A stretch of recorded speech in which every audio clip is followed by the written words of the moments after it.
Hello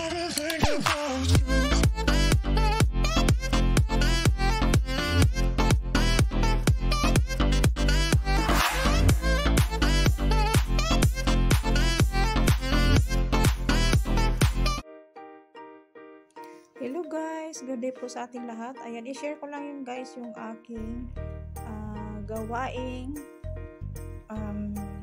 strawberry jelly.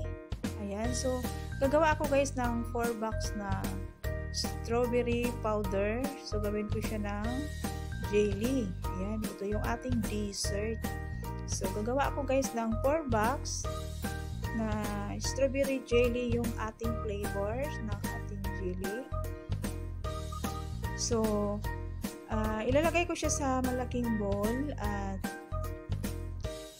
yung 4 box na strawberry jelly guys ay lagyan ko siya ng 4 glass na hot water.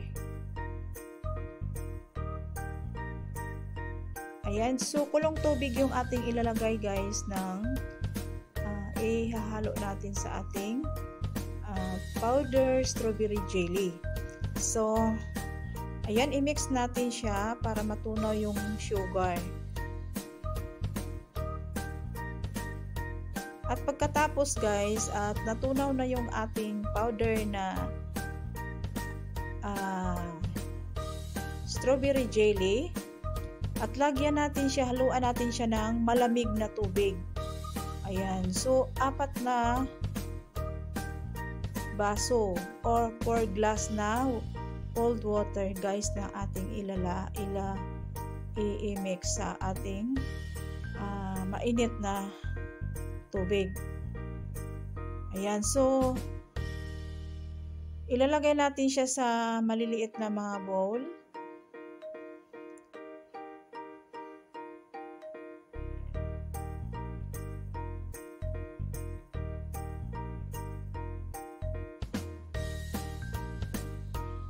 Ayan, madali lang siya gawin guys. Madali lang siya gawin.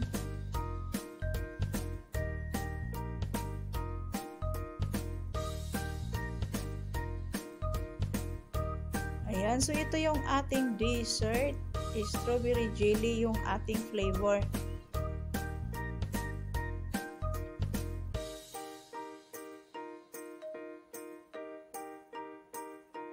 Ayan, so nalagay na natin lahat yung ating strawberry sa ating mga maliliit na bowl. At yan guys, ilalagay lang natin siya sa refrigerator na 4 hours. At makakain mo na siya.